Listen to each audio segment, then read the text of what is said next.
Welcome to my channel. ఈ వీడియోలో మనము జావాస్క్రిప్ట్ కండిషనల్ స్టేట్మెంట్స్ గురించి నేర్చుకుందాం. జావాస్క్రిప్ట్‌లో కండిషనల్ స్టేట్మెంట్స్ అనేది ఒక కాన్సెప్ట్. చాలా మెయిన్ కాన్సెప్ట్ అన్నమాట.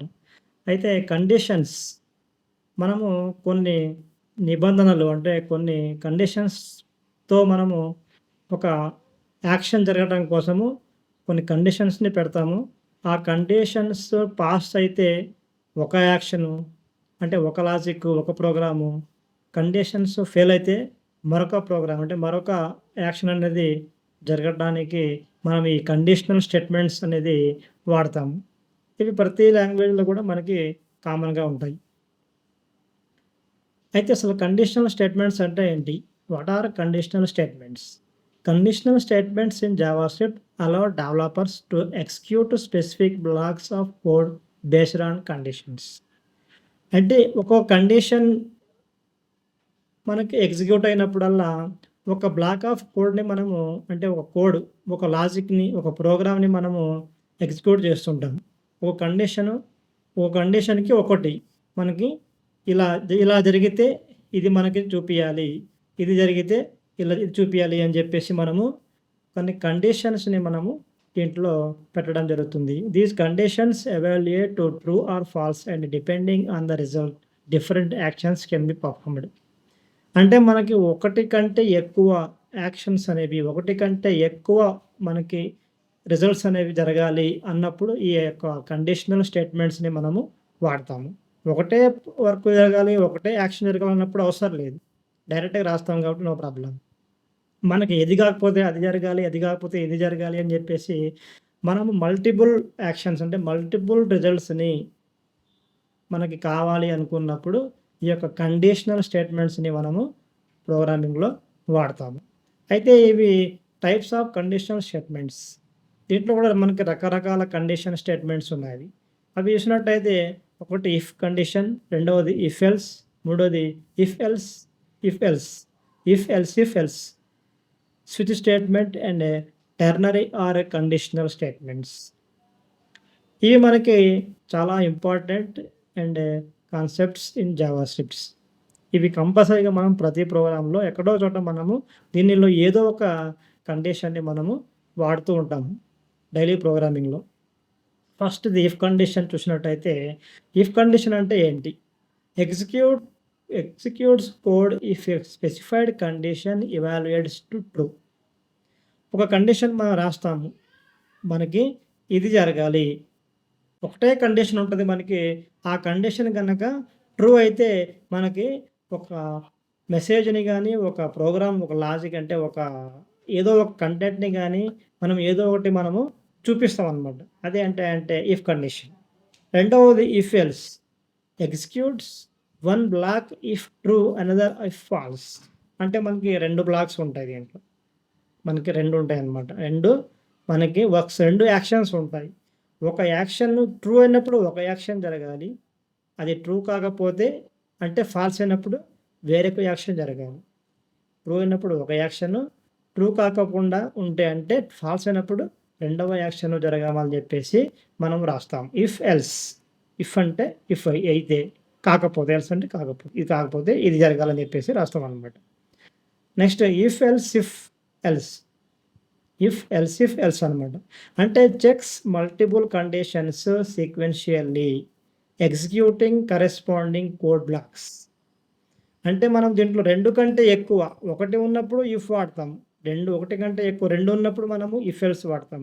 లేదు నాకు మల్టిపుల్ కండిషన్స్ ఉన్నాయి. 2 కంటే ఎక్కువ కండిషన్స్ ఉన్నాయి. మనము ఒక 4, 5 కండిషన్స్ ఉన్నాయి. ఒక 4, 5 యాక్షన్స్ ఉన్నాయి. ఆ 4, 5 యాక్షన్స్‌ని మల్టిపుల్ యాక్షన్స్ అనమాట. ఆ యొక్క మల్టిపుల్ యాక్షన్స్ మనకి ఒక్కొక్క యాక్షన్ ఒక్కొక్క సమయంలో జరగాల. ఒక్కొక్క కండిషన్ ట్రూ అయినప్పుడు, ఒక కండిషన్ ట్రూ అయినప్పుడు మనకి జరుగుతూ ఉండాలి. అలాంటప్పుడు మనము ఇఫ్ ఎల్స్ అని చెప్పేసి ఈ యొక్క కండిషనల్ స్టేట్మెంట్‌ని వాడతాము. నెక్స్ట్‌ది switch statement. Selects and executes code based on variables matching case. దీంట్లో ఎలా ఉంటది అంటే మనం ఒక వేరియబుల్ క్రియేట్ చేస్తాము. దానికి మనము అసైన్ చేస్తాం ఏదో ఒకటి. ఆ వేరియబుల్‌కి ఏదో ఒకటి మనము అసైన్ చేస్తాము మనకు కావాల్సింది. అసైన్ చేసి ఆ వేరియబుల్ కంటే బేస్డ్ ఆన్ ద వేరియబుల్ ఆ యొక్క ఆ యొక్క వేరియబుల్ను బట్టి ఆ వేరియబుల్ ఇదైతే మనకి ఈ కోడ్ ఎగ్జిక్యూట్ అవ్వమని, ఈ వేరియబుల్ ఇది కాకుండా వేరేదైతే ఇది ఎగ్జిక్యూట్ చేయమని, అది కాకపోతే ఇంకోటి ఎగ్జిక్యూట్ చేయమని. అంటే ఒక వేరియబుల్ని బేస్ చేసుకొని మనము కండిషన్స్ రాస్తాం అన్నమాట. దీన్ని ఏమంటారంటే స్విచ్ స్టేట్మెంట్ అని చెప్పేసి అంటారు. నెక్స్ట్ మనం టెర్నరీ ఆపరేటర్ లేకపోతే కండిషనల్ స్టేట్మెంట్ అంటారు దీన్ని. Evaluates a condition and returns one of two values. ఇది ఏంటంటే టెర్నరీ అంటే మనకి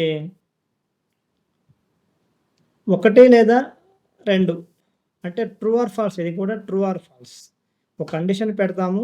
ఒక కండిషన్ అనేది ట్రూ అయితే నాకు ఈ బ్లాక్ చూపి, ఈ టెక్స్ట్ చూపి, ఫాల్స్ అయితే నాకు ఈ టెక్స్ట్ చూపి.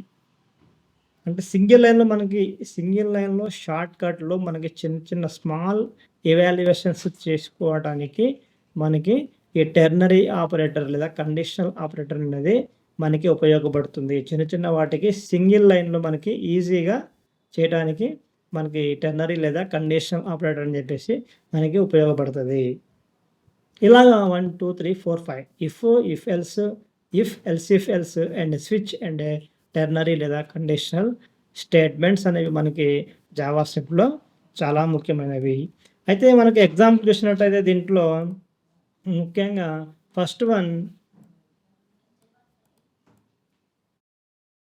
నేను కోడ్ మొత్తము రాసి కమెంట్ చేశాను. ఎందుకంటే మనకు కోడ్ టైప్ చేయడానికి చాలా టైం పడుతుంది. వీడియోలో సగం టైం మొత్తము కోడ్ టైప్ చేయడానికే సరిపోతుంది. కాబట్టి మనము కోడ్ అంతా నేను రాసి ముందే పెట్టాను. జస్ట్ ఎక్స్ప్లెయిన్ చేయడం కోసం ఈజీగా ఉంటుందని చెప్పేసి. నెక్స్ట్ ఫస్ట్ ఇఫ్ కండిషన్ మనం ఏం తీసుకున్నాము ఇక్కడ let age is equal to 18. మనం ఏజ్ అని చెప్పేసి మనం ఇక్కడ ఏజ్ అని చెప్పేసి ఒక వేరియబుల్ తీసుకున్నాము. ఆ వేరియబుల్కి ఏం అసైన్ చేసాము 18 అనే నెంబర్ అసైన్ చేసాము. ఇక్కడ కండిషన్ ఏమి రాస్తున్నామంటే if age greater than or equal to 18 అంటే ఇది కండిషన్. ఈ యొక్క బ్రాకెట్లో ఉన్నది కండిషన్. ఏజ్ అనేది ఎంత greater than or equal to 18 లేదా 18 కంటే ఎక్కువ, గ్రేటర్ దాన్ అంటే ఎక్కువ, 18 లేదా 18 కంటే ఎక్కువ ఉన్నట్టయితే ఈ కండిషన్ కనుక ట్రూ అయితే మనకి ఏం చూపించాలంటున్నాము you are eligible to vote అని చెప్పేసి ఈ టెక్స్ట్ని మనము కన్సోల్ చేస్తున్నాం. ఇప్పుడు మీకు చూపిస్తాను. బ్రౌజర్లో మనం చూసినట్టయితే మనకి ఏం చూపిస్తుంది అంటే you are eligible to vote అని చెప్పేసి మన కన్సోల్లో వచ్చింది. మనకి ఇక్కడ ఇచ్చిన మన టెక్స్ట్ ఈ కన్సోల్లో ఇచ్చిన టెక్స్ట్ మనకి వచ్చింది. ఎందుకు వచ్చింది అంటే ఇక్కడ 18 అనేది age greater than equal to 18 ఉంటే ఎలిజిబుల్ ఓట్ అని చెప్పేసి మనం ఇచ్చినాము. ఉంది కాబట్టి ఇక్కడ ఏజ్ అనేది 18 ఉంది కాబట్టి మనకి ట్రూ అయింది కండిషన్. ఇది కండిషన్ ట్రూ అయింది. ఓన్లీ సింగిల్ కండిషనే ఉంటుంది, ఇక్కడ ఫాల్స్ ఉండదు, మళ్ళీ ట్రూ అయింది.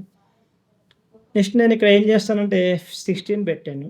16 పెట్టి సేవ్ చేసి చూపిస్తాను. మనకేమైతే అంటే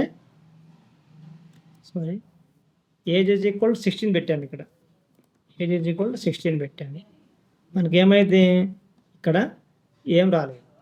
కన్సోల్లో మనకి యువర్ ఎలిజిబుల్ టు ఓట్ రాలేదు. ఎందువల్ల రాలేదు అంటే మనకి ఇది 18 కంటే తక్కువ ఉంది కాబట్టి రాలేదు. కండిషన్ ట్రూ కాలేదు కాబట్టి మనకి స్టేట్మెంట్ ఈ కన్సోల్లో మనకి ఏమీ కనపడలేదు. మనం ఎల్స్ రాయలేదు, ఓన్లీ ఇఫ్ ఒకటే రాసాము. అదనమాట. ఇది ఓన్లీ ట్రూ అయితే మాత్రమే కనిపించే స్టేట్మెంట్. ఇది ఫాల్స్ అయితే మనకి కనిపించాలని చెప్పి మనం రాయలేదు. ఫాల్స్ అంటే ఎల్స్ రాయాలి, కానీ మనం ఎల్స్ కాదు, ఓన్లీ ఇఫ్ రాసాం కాబట్టి ఓన్లీ ఈ కండిషన్ కనుక మనకి ట్రూ అయితే కన్సోల్లో మనకి ఈ స్టేట్మెంట్ కనబడడం అని చెప్పేసి రాసినాం, అంతే. ఇది మనకి ఇఫ్ కండిషన్ యొక్క ఎగ్జాంపుల్. నెక్స్ట్ చూసినట్టయితే రెండవది ఇఫ్ ఎల్స్ కండిషన్. అంటే ఇఫ్ ఇది లేదా అది.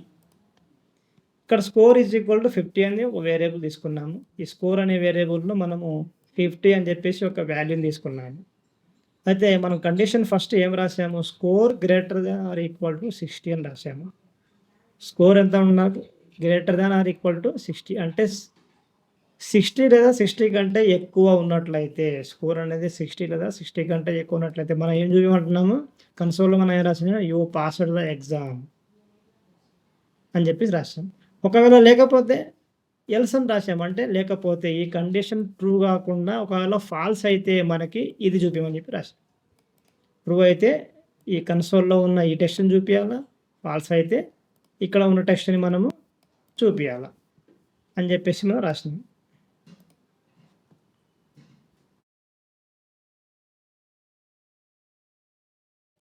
మనకి ఇది ట్రూ అయితే మనకి ఈ స్టేట్మెంట్ చూపియాలి. ఇది కనుక ఫాల్స్ అయితే మనకి ఈ స్టేట్మెంట్ అనేది చూపియాలి. అలా అని చెప్పేసి మనము రాసాం. అయితే మనము ఇది చూసినట్టయితే మనకి ఇది సేవ్ చేస్తున్నాను. సేవ్ చేసి మనం చూసినట్టయితే యూ ఫెయిల్డ్ ద ఎగ్జామ్ అని చెప్పి వచ్చింది. అంటే మనకి ఫస్ట్ స్టేట్మెంట్ అనేది ఈ ఫస్ట్ బ్లాక్‌లో ఉన్న ఈ కంటెంట్ అనేది మనకి చూపియలే. సెకండ్ బ్లాక్‌లో ఎల్స్‌లో ఉన్న మన కండిషన్‌లో ఉన్న మనకు కంటెంటే చూపించింది. ఎందువల్ల అంటే స్కోర్ అనేది 50 ఉంది. అంటే 60 లేదా 60 కంటే ఎక్కువ ఉంటే మాత్రమే మనకి యూ పాస్డ్ ద ఎగ్జామ్ అంటే ఫస్ట్ స్టేట్మెంట్ అనేది చూపిస్తది. సెకండ్ అంటే లేదు కాబట్టి 60 లోపు ఉంది కాబట్టి మనకి ఎల్స్‌లో ఉన్న ఇది యూ ఫెయిల్డ్ ద ఎగ్జామ్ అని చెప్పి చూపించింది. ఇది ఇఫ్ ఎల్స్. ఇఫ్ ఇదైతే ఇది చూపిమని, కాకపోతే ఇది చూపిమని. అర్థమైంది కదా! ఇది if else statement. Next if, else if and else అని చెప్పేసి ఈ స్టేట్మెంట్ చూద్దాం. దీంట్లో 2 కంటే ఎక్కువ కండిషన్స్ ఉంటాయి మనకి. ఒకటే ఉంటే మనం ఏం చేస్తున్నాం? ఇఫ్ కండిషన్స్‌ని వాడుతున్నాం. ఒకటే ఉంటే మనము ఇఫ్ కండిషన్ వాడతాం. ఒకటి కంటే ఎక్కువ అంటే 2 ఉంటే ఇఫ్ ఎల్స్ వాడతాం. లేదు నాకు ఏముంది అంటే మనకేముంది ఇక్కడ 2 కంటే ఎక్కువ కండిషన్స్ ఉన్నాయి. ఇదొక కండిషను, ఇదొక కండిషను, ఇదొక కండిషను, ఇదొక కండిషన్. అంటే మల్టిపుల్ 2 కంటే ఎక్కువ ఉన్నాయి కాబట్టి మనం ఏం వాడుతున్నాము? ఇఫ్, ఎల్స్ అని చెప్పేసి ఈ యొక్క కండిషనల్ స్టేట్మెంట్‌ని మనం వాడుతున్నాం. ఇక్కడ చూసినట్టయితే లాజిక్ ఏముంది అంటే లెట్ మార్క్స్ అని చెప్పేసి మనం ఒక వేరియబుల్ తీసుకున్నాము. మార్క్స్ ఈజ్ ఈక్వల్ టు 85 అని చెప్పి తీసుకున్నాము. ఇక్కడ if marks greater than or equal to 90 అయితే అంటే మార్క్స్ అనేవి 90 లేదా 90 కంటే ఎక్కువ ఉన్నట్టయితే మనకి ఏం చూపియాలా? గ్రేడ్ ఏ అని చెప్పేసి చూపియాలి. మనకి గ్రేడ్ ఏ అని చెప్పేసి చూపియాలి. లేదు marks greater than or equal to 75 అయితే ఏం చూపియాలా? గ్రేడ్ బి అని చెప్పేసి చూపియాలి. లేదు మార్క్స్ గ్రేటర్ దాన్ అంటే 50 కంటే ఎక్కువ లేదా 50 ఉన్నట్టయితే మనకి grade is equal to C చూపియాలి. ఈ 3 కాకుండా వేరేది ఏమన్నా అయితే అంటే 50 కూడా కాకుండా 75 కాకుండా 90 కాకుండా మనకి ఉన్నట్లయితే మనకి ఇవి 3 కూడా ట్రూ అవ్వకుండా ఈ 3 ఫాల్స్ అయినప్పుడు మనకి ఏం చూపించేయాలా? ఇది చూపియాలి. ఇది ట్రూ అయితే ఇది చూపియాలా, ఇది ట్రూ అయితే ఇది చూపియాలా, ఇది ట్రూ అయితే ఇది చూపియాలా. ఈ 3 కూడా ఫాల్స్ అయితే మనకి ఇది చూపియాలా అని చెప్పేసి మనము ఇక్కడ కండిషన్‌ని రాసాము. ఇప్పుడు చూసినట్టయితే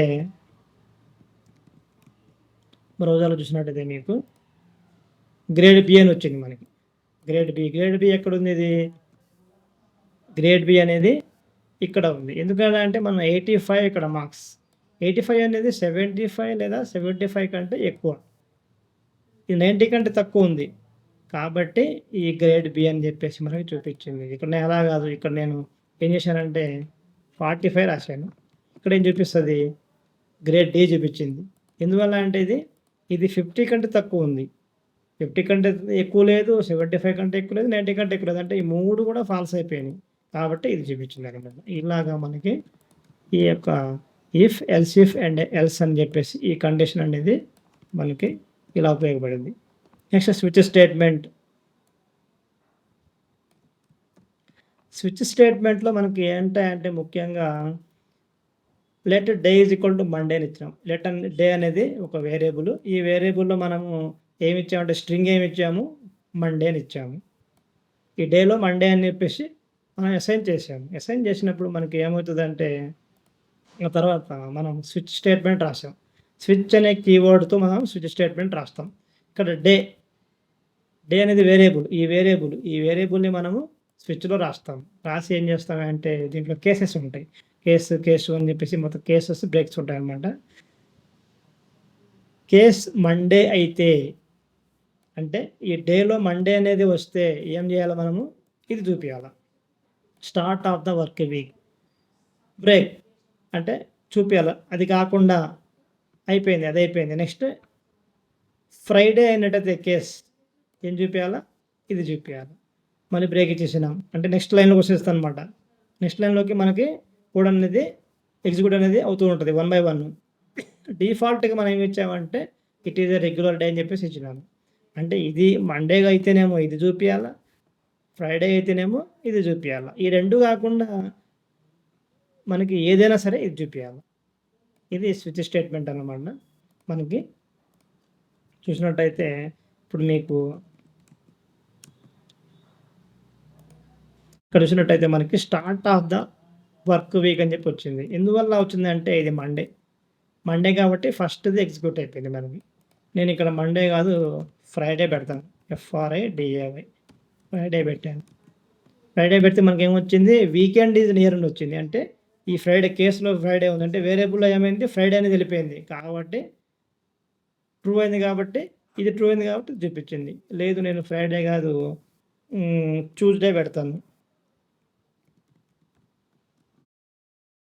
ట్యూస్‌డే పెడితే it is a regular day అని వచ్చిందనమాట. ఎందువల్ల అంటే ఇది మండే కాదు, ఫ్రైడే కాదు కాబట్టి డిఫాల్ట్‌గా ఏమైతే మనం ఇచ్చామో స్టేట్మెంటు అది ఇక్కడ ట్రూ అవుతదనమాట. ఈ 2 ఫాల్స్ అయినాయి కాబట్టి మూడోది ఆటోమేటిక్‌గా ట్రూ అయిపోతది.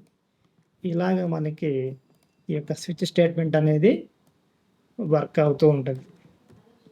నెక్స్ట్ టెర్నరీ ఆపరేటర్ మనకి ఏం లేదు. రెండే ఒక కండిషన్ ఉంటది. అదైతే అది లేకపోతే ఇది. ఏజ్ అని చెప్పేసి ఒక వేరియబుల్ తీసుకున్నాం. మనం 20 అని చెప్పేసి అసైన్ చేసాం వాల్యూని. ఏజ్ యొక్క వాల్యూ ఎంత 20. మెసేజ్ అని చెప్పేసి ఈ యొక్క కండిషన్ మొత్తాన్ని కూడా ఒక వేరియబుల్‌లో మనము అసైన్ చేసాం. ఎందుకంటే మనము కన్సోల్ చేయాలి కాబట్టి. కన్సోల్ చేయకపోతే అవసరం లేదు. దీన్ని కన్సోల్ చేయాలి కాబట్టి ఈ యొక్క కండిషన్ మొత్తాన్ని మనం ఏం చేసాము? మెసేజ్ అనే ఒక వేరియబుల్‌లోకి అసైన్ చేసాము. ఈ కండిషన్ ఏముందంటే age greater than or equal to 18 అయినట్టయితే ఇక్కడ క్వెషన్ మార్క్ అయినట్టయితే అడల్ట్ చూపి అని చెప్పి ఇక్కడ కొలన్ ఉంది. కాకపోతే దీని అర్థము అది కాకపోతే ఇది చూపి మైనర్ అని చెప్పి ఇక్కడ ట్రూ అయితే అంటే అర్థమైందా? ఇది గనక ట్రూ అయితే మనకి ఫస్ట్ స్టేట్మెంట్ అనేది ఫస్ట్ బ్లాక్ అనేది మనకి ఎలా అయితే అక్కడ వస్తుందో ఇక్కడ కూడా ఫస్ట్ స్టేట్మెంట్ అనేది మనకి ఎగ్జిక్యూట్ అవుతుంది. ఇది ఇక్కడ ఫెయిల్ అయితే ఏమవుతుంది అంటే ఇది ఎగ్జిక్యూట్ అవుతుంది. జస్ట్ ఇది కాకపోతే ఇది అంతే. ఇలాగ మనకి ఇక్కడ మెసేజ్‌ని మనం ఏం చేసామేమంటే మన మెసేజ్‌ని ఇక్కడ ఈ మెసేజ్‌ని మనము కన్సోల్ చేసాం. కన్సోల్ చేసి చూసినట్టయితే మనకి ఏమొస్తది అంటే మెసేజ్ అని చెప్పి ఏమొచ్చింది? మెసేజ్‌లో అడల్ట్ అని వచ్చింది. ఎందుకు వచ్చింది అడల్ట్ అని చెప్పేసి ఇక్కడ ఏజ్ అనేది 20 ఉంది. అంటే ఇక్కడ కండిషన్ ఏంటి? 18 greater than or equal to అంటే 18 లేదా 18 కంటే ఎక్కువ ఉన్నట్టయితే అడల్ట్ చూపి అని చెప్పినాం. లేకపోతే మైనర్ అంటే 20 అనేది 18 కంటే ఎక్కువ ఉంది కాబట్టి అడల్ట్ అనేది మనకి ఇక్కడ చూపించింది. ఇది అంటే టెర్నరీ ఆపరేటర్ లేదా కండిషనల్ స్టేట్మెంట్స్. ఇలాగ మనకి ఈ యొక్క టైప్స్ ఆఫ్ కండిషనల్ స్టేట్మెంట్స్ అనేవి జావా స్క్రిప్ట్‌లో వెరీ వెరీ ఇంపార్టెంట్. ప్రతి ప్రోగ్రామ్‌లో కూడా ఇంపార్టెంటే. మన జావా స్క్రిప్ట్‌లో అయితే ఇంకా ఎక్కువ ఇంపార్టెన్స్ అనేది దీనికి ఉంటది. Thanks for watching. బై.